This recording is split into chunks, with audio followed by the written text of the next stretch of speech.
누구의 죄로 인함이니까? 라는 제목으로 세 번째 시간입니다.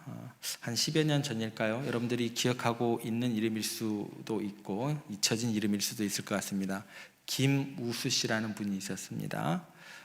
어떤 분이었냐면 자장면 배달부였고, 그때 나이가 이제 52세였고 이제 짜장면 배달을 하다가 교통사고로 갑작스럽게 세상을 떠났던 사람입니다. 그가 살았던 곳은 창문이 없었어요.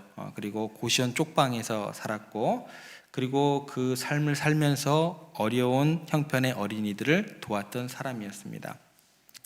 그 가난한 아이들에게 5명에게 매월 10만 원에서 한 15만 원 정도씩을 보냈고, 그것이 그 사람에게 있어서 굉장히 큰 보람으로 그렇게 삶을 유지하는 그런 원동력이 되었고, 그리고 마지막 그가 세상을 떠나는 그 이제 사망 보험금마저도 그의 유서대로 어린 아이들에게 주고 떠났던 사람입니다. 그가 했던 일은 이겁니다. 주말마다 아침 8시부터 13시간 동안 이제 배달 일을 하고, 일당 이제 9만 원을 손에 쥐면 마을 버스를 타고 자기가 묵을 수 있는 고시원으로 돌아오는, 그게 그의 일이었습니다.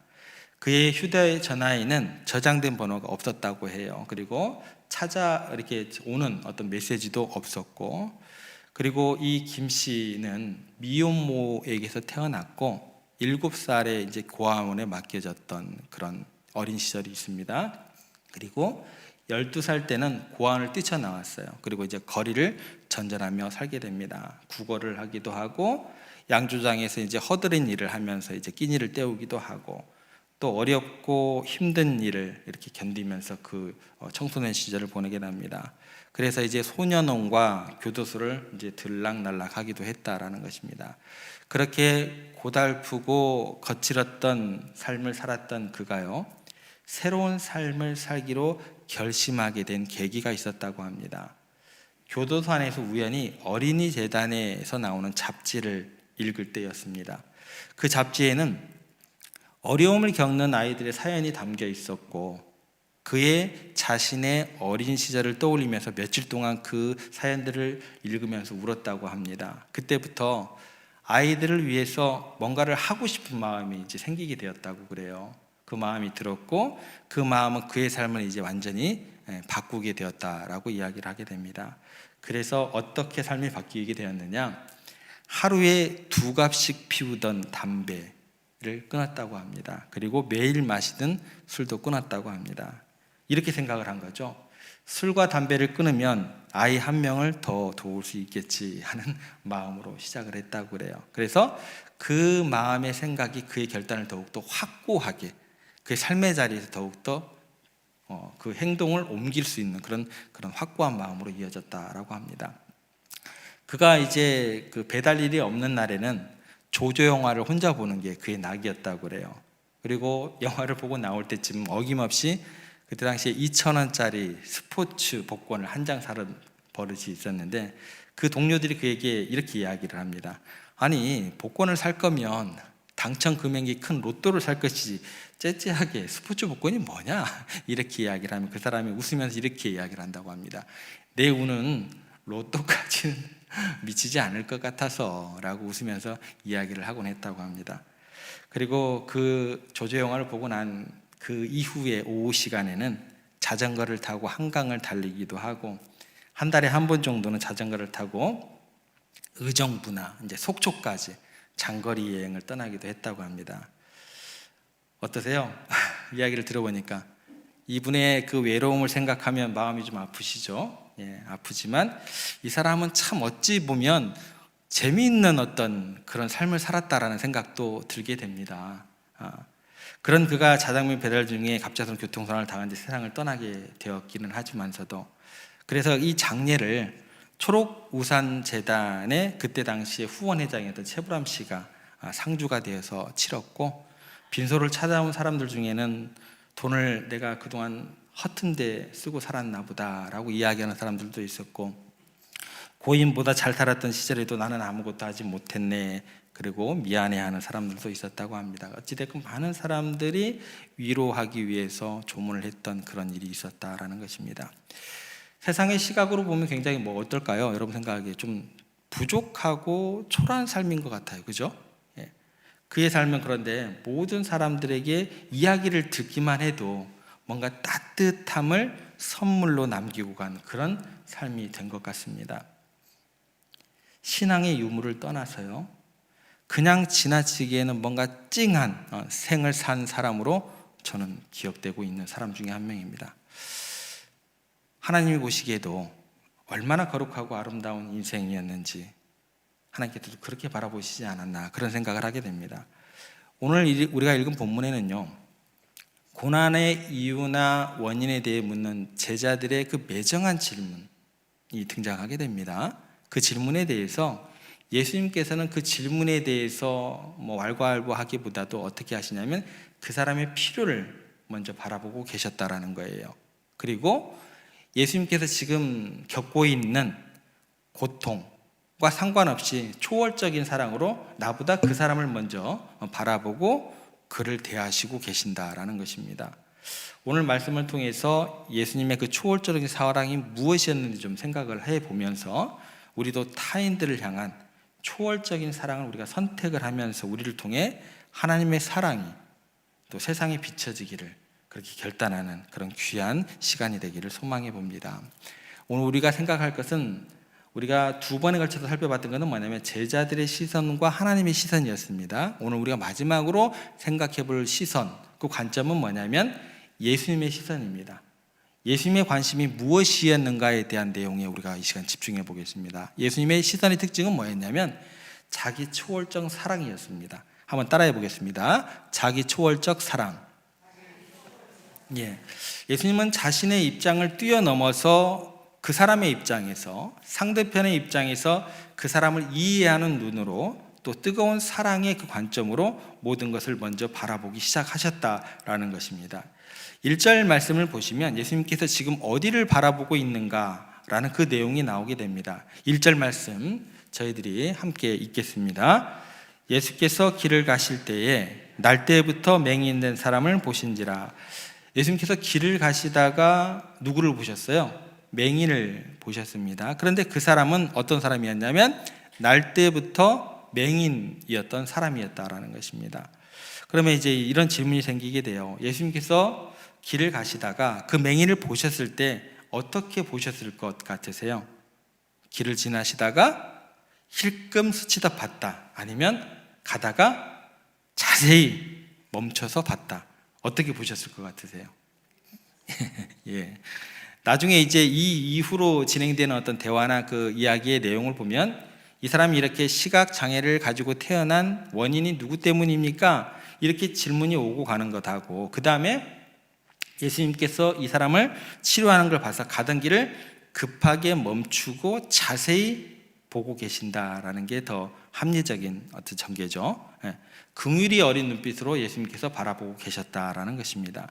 그런데 여기서 우리가 이제 한 가지 주목해야 될 내용이 있습니다. 그게 뭐냐면 지금 예수님께서 어떤 형편 가운데 그 길을 지나고 있었을까라는 내용입니다.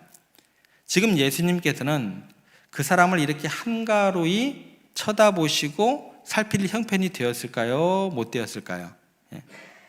지금 예수님 코가 석자나 빠진 상황이었다라는 거예요. 예수님께서 어떤 상황 가운데서 지금 이곳을 지나고 있었는지 그 내용은 이 본문 바로 앞절에 가면 예수님의 형편이 그대로 적나라하게 드러나고 있습니다. 요한복음 8장 59절 말씀, 예수님께서 어떤 형편에 있었는지 좀 읽어보겠습니다. 함께 읽겠습니다. 그들이 돌을 들어 치려 하거늘 예수께서 숨어 성전에서 나가시니라. 예수님 형편이 어떤 상황이에요? 지금 잘못하다가는 돌에 맞아 죽게 생겼어요. 그래서 지금 예수님께서 어떤 상황이냐면 숨어서 막 도망 다니고 있는 상황이다라는 것입니다.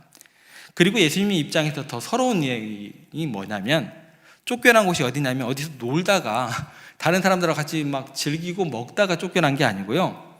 어디서 쫓겨나는 거예요? 성전에서 아버지의 집에서 쫓겨나는 것도 부족해서 돌에 맞아 죽을 지경에 이르게 되는 그런 상황이었다라는 거예요. 얼마나 서러워요. 그렇죠? 얼마나 당혹한 상황이에요. 얼마나 고통스러운 순간인지 모른다라는 것입니다. 그렇게 예수님께서는 고난 가운데 있었고 궁지에 몰려 있는데 자기가 어려움 가운데 있고 핍박을 받고 있는데 정신없이 도망가다가 어디에서 발을 멈추신 거예요. 급하게 도망가던 길에서 그 맹인을 보고서 걸음을 멈추시고 그를 불쌍한 눈으로 보고 있는 것이다 라는 것입니다. 맹인이 생각하기에 누가 더 불쌍할까요? 자기는 돌에 맞아 죽을 그런 위험은 없잖아요. 그죠? 예. 제자들이 생각하기에도 누가 더 불쌍할까요? 예. 여러분 같으면, 여러분이 예수님과 같은 형편이라면 어떻게 하실래요? 여러분 같으면 분하고 억울하고 속에서 천불이 나고 있는데 지나가는 길에 누구를 만난다고 하면 그 사람이 여러분의 눈에 들어올까요? 자기 앞가림하기 바쁘고, 그리고 지금감 눈앞에 누가 나타나면 걸리적거리는 것으로 느껴지지 않을까요? 별로 동의를 안 하시고 가던 길을 멈추시고 예수님처럼 행동하실 것 같은 표정으로 저를 바라보고 계시는데 어때요? 직장에서 나를 힘들게 하고 괴롭히고 그렇게 지쳐가고 있었고, 친구 사이가 굉장히 어려움을 겪게 되고 그런 고통스러운 순간에 집에 딱 들어갔는데 아이들이 분위기 파악도 못하고 버리장머리 없이 대들거나 다른 때와 똑같이 행동했을 때 저와 여러분의 반응은 어떨까요? 평소 같으면 그냥 넘어갈 일도 그날은 넘어갈 수가 없죠. 내 상태가 안 좋으면 욱하게 되잖아요. 제가 이걸 어떻게 할까요? 뭐 어떻게 알겠어요. 뻔하죠 뭐. 예. 여러분, 우리들은요 자기 입장이 곤란해지면요 참 그거 견디기가 힘들어집니다. 다른 사람 배려할 마음이 없어요. 예.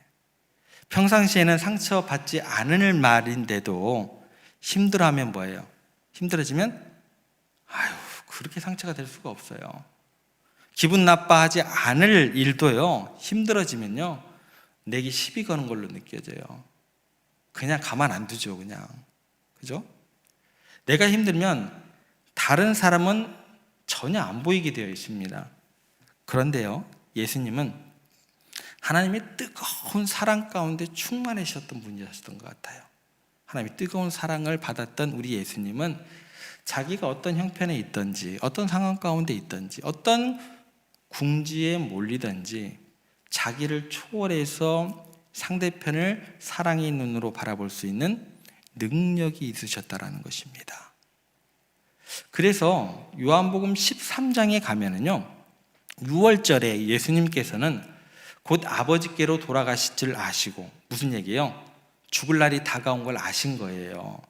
그때 어떤 행동을 하시냐면 자기 사람들을 사랑하시되 끝까지 사랑하셨다라고 이야기가 나오게 됩니다. 여러분, 보통요 내가 죽음을 목전에 두고 있어요. 죽을 날이 가까운 걸 알면 보통 사람 같으면 어떻게 해야 돼요?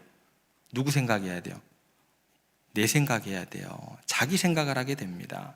그런데 예수님은 어떻게 하셨냐면 자기 사람들을 사랑하시되 끝까지 사랑하신 분이셨다라는 거예요. 그러면 더 하나 질문을 더 확장해 보겠습니다. 십자가 위에서는 어떠셨을까요? 십자가에 달리는 순간에는 그 고난의 한복판입니다. 굉장히 괴롭고 힘든 순간이죠. 그죠? 그 고난의 한복판에서 그 사람들이 예수님 앞에 서 있는 사람들이 예수님을 향해서 막 눈물을 흘리고 안타까워 했을까요? 그렇지 않았죠. 예수님 앞에 있는 사람들이 예수님을 저주하고 욕하는 사람들이 가득했다라는 거예요. 그런데 그 사람들을 향해서 오히려 뭐라고 얘기를 하세요? 아버지, 저들의 죄를 사하여 주시옵소서. 자기들이 하는 일을 알지 못하니이다. 어떻게 돼요? 철저하게 자기 입장을 초월해서 그들을 생각하고 그들을 배려하고 사랑하는 마음으로 충만하신 가운데서 그들을 위해서 간구의 기도를 했다라는 것입니다. 그래서 어떤 결과가 주어지게 되냐면 예수님께서는요 인류 역사상 가장 위대한 구주가 되실 수 있으셨습니다. 여러분들이 정말 위대한 크리스찬이 되는 방법이 뭔 줄 아세요? 우리 교회가 정말 위대한 큰 일을 감당하는 교회가 되는 방법이 뭔 줄 아세요? 예수님처럼 하면 되는 거예요. 그게 정답입니다. 여러분, 성경에 나오는 위대한 인물들이 다 이 패턴으로 돌아가요. 하나님께서 왜 그 사람에게 복을 주시고 그를 위대하게 사용하실까? 그 이유는 뭐냐면요, 자기 초월적인 시각이 있기 때문에 그 사람에게 복을 주시고 그 사람을 위대하게 들어 사용하신다라는 것입니다. 그 대표적인 사람이 성경에 누가 있을까요? 생각나는 사람이 있으세요? 요셉입니다. 요셉은 어때요? 요셉이 감옥에 갇혔을 때의 그 내용을 한번 떠올려 보세요. 술 맡은 관원장과 떡 맡은 관원장을 돌보면서 어떤 것을 살피냐면 그들의 얼굴 가운데 근심빛이 있는 것을 살폈다라고 나와요. 왜 당신들의 얼굴에 근심하는 빛이 있습니까? 요셉이 그들에게 물어봐요. 그런데 그 상황이 어떤 상황인가 잘 한번 생각해 보셔야 돼요. 요셉이 그때가 어떤 상황이라고요? 감옥 안에 갇혀 있었던 죄수입니다. 그런데 지금 자기가 다른 사람 얼굴에 근심빛이 있는지 없는지 살필 형편이 되는 거냐고요. 그리고 요셉이 지금 그 감옥에 들어가게 된 이유가 뭐예요? 뭘 잘못한 것도 없잖아요. 그죠? 주인 보디발과의 그 믿음, 그 신의를 지키기 위해서. 또 한 가지는 뭐예요? 하나님 앞에서 나는 범죄하지 않겠노라고 그 선언했기 때문에. 그래서 보디발 장군의 아내가 유혹을 하는데도 그걸 거절했다고 억울하게 누명을 쓰고 감옥에 갇힌 거 아니에요. 그러면 생각해 보세요. 아니, 형들에게 노예로 팔려서 애굽 땅에 온 것도 서럽고 억울하고 그거 잘 견디면서 정말 하나님을 믿는 믿음 가운데서 견디면서 살았는데, 그래서 겨우 보디발 장군의 집에 들어가서 인정을 받아서 그 집안의 모든 일을 좀 관장하게 되었는데, 그런데 하나님께서는 노예도 힘들었는데 또 이렇게 곤란하게 감옥까지 쳐넣고 죄수까지 만들어 놓으면 원망이 될 만도 하잖아요. 세상 진짜 지긋지긋하다 라고 하지 않겠어요? 왜 이런 불행이 계속 겹치냐, 내가 무슨 잘못이 있다고 이렇게 생각하지 않겠어요? 그런데 그렇게 억울한 궁지에 몰린 상황에서 요셉은 다른 사람 얼굴에 근심빛을 눈치챌 만큼 자기 입장을 뛰어넘어서 주위에 있는 사람들을 살피는 거룩한 그런 마음을 지녔던 요셉이었다라는 거예요. 그 정도의 마음, 자기의 초월할 능력이 있는 사람이라면 하나님이 보시기에 뭐한 사람이에요? 내일 맡길 만한 사람인 거예요. 위대한 사람인 거예요. 그래서 꿈 이야기하고 해몽한 다음에 나중에 바로왕이 알려지고 난 다음에 고대 근동의 귀근의 문제를 누구를 통해서 해결하시는 거예요? 요셉을 통해서. 그래서 총리 대신으로 하나님께서 삼으셨다라는 것입니다. 또 한 사람을 생각해 볼까요? 누가 생각나세요? 다윗은요, 아들 압살롬의 반란 때문에 죽음을 경각에 두고 도망다니기 바빴던 사람입니다. 왕궁에서 짐을 챙길 시간이 없었어요. 너무나 급박해가지고 그렇게 도망가고 있었어요. 얼마나 고통스러웠는지 막 울면서 피난길을 떠났던 다윗이었습니다. 그런데 그때요, 시므이라는 사람이 등장하게 됩니다. 시므이라는 사울왕의 친척 가운데 한 명이었어요. 그 사람이요, 다윗왕이 막 울면서 막 그렇게 부랴부랴 도망가니까 잘 됐다고 싶어가지고 다윗왕을 쫓아오면서 막 흙을 뿌리면서 다윗을 막 저주를 했어요. 자기 아들이 자기를 죽이려고 하는 서러운 입장에서 힘들고 고통스럽잖아요. 그러면 보통 사람이면 어떻게 해야 돼요? 분풀이할 대상을 찾을 거 아니에요. 그런데 마침 시므이가 나와가지고 뭐 자기를 막 저주를 하면서 모래를 뿌렸다고 막 생각을 해보세요. 너 잘 걸렸다. 그렇지 않아도 내가 지금 화가 막 천불이 나고 있는데 오늘 너 날 잡았다 하면서 화풀이 할 만도 하죠. 그죠? 그래서 그 주위에 있는 사람들이요, 저 죽은 개와 같은 사람 우리가 잡아서 가만두지 않겠습니다 라고 이야기를 하는데 다윗이 그들을 말립니다. 그러면서 하는 말이 저 시므이에게 뭐라고 하지 말아요. 하나님께서 시므이를 시켜서 저렇게 하는 거래요. 내 아들도 나를 죽이려고 하는데 하물며 사울왕의 친인척이면 시므이면 오죽하겠냐. 자기의 곤란과 괴로움 그 모든 것을 초월해서 자기를 비난하고 저주하는 그 사람의 입장에서 그 사람을 바라보고 내 아들도 나를 죽이려고 하는데 시므이가 그런 것 당연한 거 아니냐. 하나님이 시켜서 그러는 거다라고 그 아픔과 고통을, 그 상황을 해석하는 다윗의 모습이었다라는 것입니다. 그래서요, 다윗은 살인했던 사람입니다. 간음을 행했던 사람입니다. 구제불능이 사람이었어요. 그런데 하나님께서 보시기에 위대한 이유가 딱 한 가지가 뭐예요? 이겁니다. 이거예요. 자기 자신을 초월해서 타인의 입장을 생각하는 훌륭한 마음이 있었기 때문에 하나님께서 그를 긍휼히 여기시고 그를 사랑하셨다라는 것입니다. 그리고 그런 사람을 하나님께서는 이스라엘 역사상 가장 위대하게 복을 주시고 사용하셨다라는 것입니다. 여러분, 우리가 정말 위대한 삶을 살기를 원한다면 적어도 내 중심, 철저하게 이기적인 그 마음을 벗어날 수 있어야 돼요. 다른 사람을 살필 수가 있어야 돼요. 그거 배려하면서 생각하는 마음이 있어야 됩니다. 이것이 뭐예요? 그리스도인들의 위대한 첫걸음입니다. 예수 믿는 사람들의 기본 중에 기본이 되는 내용입니다. 그 마음이 없으면요, 우리가 감히 하나님을 믿는다고, 하나님께 사랑받는다고 말할 자격이 없는 거예요. 쉽게 그렇게 이야기할 수 있는 그런 우리가 될 수 없다라는 것입니다. 오히려 우리가 조금은 힘들지만 더 힘든 사람들을 바라보면서, 그들을 사랑의 눈으로 바라보면서 도와주고자 하는 그런 마음이 우리 가운데 생길 때 위대한 크리스찬이 되고 있습니다. 우리 세종교회는 그렇게 높이 하나님께 쓰임 받을 줄로 믿으시기를 바랍니다. 하나님 보시기에는요, 그 어떤 성공적인 인생보다도 더 거룩하고 위대하게 그 마음을 보실 수밖에 없다라는 것입니다. 저는 여러분들이 우리 세종교회가 먼저는 하나님의 은혜와 사랑으로 충만해지기를 간절히 소망해 봅니다. 그 사랑이 충만해져야 우리 가운데 나올 수 있는 능력이 뭐예요? 내 중심적인 것을 초월하는 그런 그 사랑의 시각이 우리 가운데 나올 수 있다는 것입니다. 자기를 극복하고 다른 사람의 입장을 철저하게 배려하세요. 우리 세종교인들은 다 그러셔야 돼요. 다. 누구 하나 예외함이 없이.